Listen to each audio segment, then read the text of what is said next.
Hi friends, ഞാൻ കഴിഞ്ഞ ദിവസം FB സ്ക്രോൾ ചെയ്തുകൊണ്ടിരുന്നപ്പോൾ റീനാസ് കലവറ എന്ന് പറയുന്ന ആ FB പേജിൽ ഒരു റെസിപ്പി കണ്ടു. മുരിങ്ങയില കൊണ്ട് ചമ്മന്തി. മുരിങ്ങയില കൊണ്ട് ചമ്മന്തി ഉണ്ടാക്കുമെന്ന് എനിക്ക് ആദ്യം നല്ല കൺഫ്യൂഷനായിരുന്നു കേട്ടോ. എന്നാൽ പിന്നെ ഉണ്ടാക്കി നോക്കാമെന്ന് തന്നെ വിചാരിച്ചു. ഞാനിപ്പോൾ ഒരു പാൻ അടുപ്പത്ത് വെച്ചിട്ടുണ്ട്. അതിലേക്ക് കുറച്ച് വെളിച്ചെണ്ണ ഒഴിച്ച് കൊടുത്തിട്ടുണ്ട്. വെളിച്ചെണ്ണ ചൂടായി കഴിയുമ്പോഴത്തേക്ക് ഒരു ചെറിയ സവാളയുടെ പകുതി സവാള അരിഞ്ഞതും പിന്നെ 2 വെളുത്തുള്ളിയും കൂടെ ചേർത്ത് കൊടുത്തിട്ടുണ്ട്. നന്നായിട്ട് ഒന്ന് ഇളക്കട്ടെ. അതിൻ്റെ പച്ചമണമൊക്കെ ഒന്ന് മാറിക്കഴിയുമ്പോഴത്തേക്ക് നമുക്ക് അതിലേക്ക് ഒരു 3 വറ്റൽമുളക് ചേർത്ത് കൊടുക്കാം. എരിവിന് ആവശ്യത്തിനാട്ടോ ഞാൻ ചേർക്കുന്നത്. ഞങ്ങളുടെ മുളകിന് നല്ല എരിവായതുകൊണ്ട് തന്നെ 3 എണ്ണം തന്നെ ധാരാളമാണ്. ഇതും കൂടെ ചേർത്ത് നന്നായിട്ട് ഇളക്കി ആ മുളകൊക്കെ ഒന്ന് മൂത്ത് വരട്ടെ.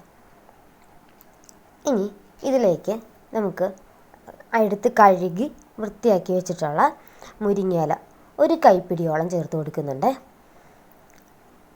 നന്നായിട്ട് എന്നിട്ട് ഇളക്കി മുരിങ്ങയിലേക്ക് ഒന്ന് വാട്ടിയെടുക്കാം. ഇതിന് ടേസ്റ്റ് എങ്ങനെയാണെന്നുള്ള കൺഫ്യൂഷനിൽ തന്നെയാട്ടോ ഇത് ഉണ്ടാക്കുന്നത്.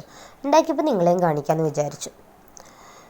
ഇനി മുരിങ്ങയിലേക്ക് സവോളയും വറ്റൽമുളകും വെളുത്തുള്ളിയൊക്കെ നന്നായിട്ടൊന്ന് വാടിക്കഴിയുമ്പോഴത്തേക്ക് ഒരു 3-4 ടേബിൾ സ്പൂണോളം തേങ്ങ ചേർത്ത് കൊടുക്കാവേ. ഈ തേങ്ങയും കൂടി ചേർത്തിട്ട് നന്നായിട്ടൊന്ന് ഇളക്കി യോജിപ്പിച്ചെടുക്കാം. നമുക്കിനി ആവശ്യത്തിന് ഉപ്പും കൂടെ ഈ സമയത്ത് ചേർത്ത് കൊടുത്തിട്ട് ഗ്യാസ് ഓഫ് ചെയ്യാവേ. നന്നായിട്ട് അത് ഇളക്കി ഒന്ന് തണുക്കാൻ വയ്ക്കാം. ഇതിനകത്തേക്ക് നമ്മൾ ഒരു ഇൻഗ്രീഡിയൻറ്റും കൂടി ചേർത്ത് കൊടുക്കുന്നുണ്ട്, ഒരു ചെറിയ കഷ്ണം പുളി.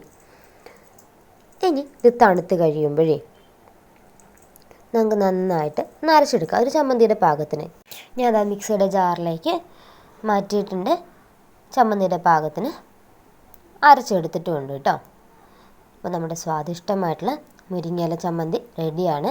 ഞാൻ വിചാരിച്ച പോലെ ഒന്നുമല്ല, അത്യാവശ്യം നല്ല ടേസ്റ്റ് ഉണ്ടായിരുന്നു. നിങ്ങളൊന്ന് ട്രൈ ചെയ്ത് നോക്കണേ.